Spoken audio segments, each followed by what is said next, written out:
میں نے صلح امام حسن علیہ السلام میں ایک بات کہی تھی، توجہ کیجیے گا میرا بچہ اور جوان. ائمہ اطہار علیہ السلام کی زندگی، بلکہ 14 معصومین کی زندگی، آپ صلی اللہ علیہ وآلہ وسلم سے لے کر امام حجت سلام اللہ علیہ تک،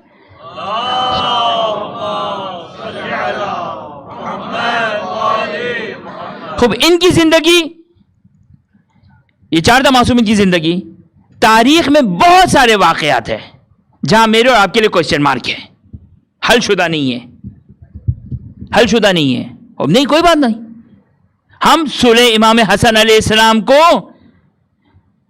جب منبر سے پیش کیا جاتا ہے یا جب سنتے ہیں تو 2 طریقے ہیں پیش کرنے کے. ایک طریقہ یہ ہے کہ میں جسٹیفائی کروں نعوذ باللہ من ذالک، یہ عقیدے کے برخلاف ہے، یہ عقیدے کے برخلاف ہے. جسٹیفائی یعنی کیا مطلب؟ میں نے امام معصوم مانا ہے، حجت خدا مانا ہے، ولی خدا مانا ہے، جسٹیفیکیشن کوئی مانا نہیں رہتا ہے.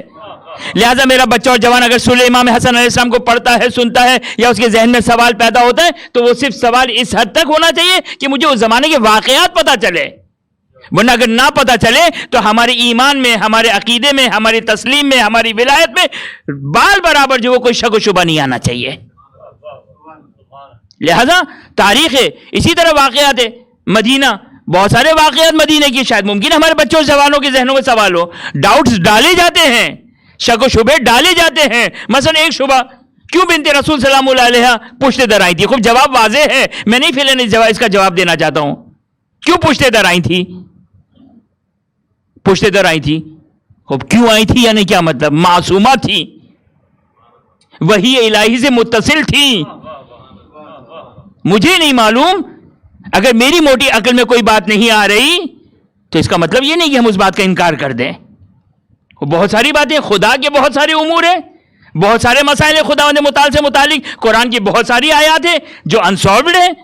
دیکھ لیں مفسرین کی تفسیریں، دیکھ لیں اٹھا کر، مفسرین کی تفسیریں دیکھ لیں اٹھا کر، کتنی ہی ایسی تفاسیر ہیں، کتنی ہی قرآن کی ایسی آیات ہیں جہاں پر مفسر کیا کہتے ہیں؟ شاید اس آیت کا یہ معنی ہے، شاید اس آیت کا یہ معنی ہے، شاید اس آیت کا یہ معنی ہے، شاید. بلکہ فخر رازی نے تو آئے ولایت کے ذیل میں 10 پاسبلٹی اور احتمالات دیے ہیں. اب کیا مطلب؟ کوئی خدا کی خدائی میں کوئی شک ہو گیا، خدا کی عدالت میں کوئی شک ہو گیا، خدا کی عصمت میں کوئی شک ہو گیا؟ نہیں، اب ہمیں نہیں پتا.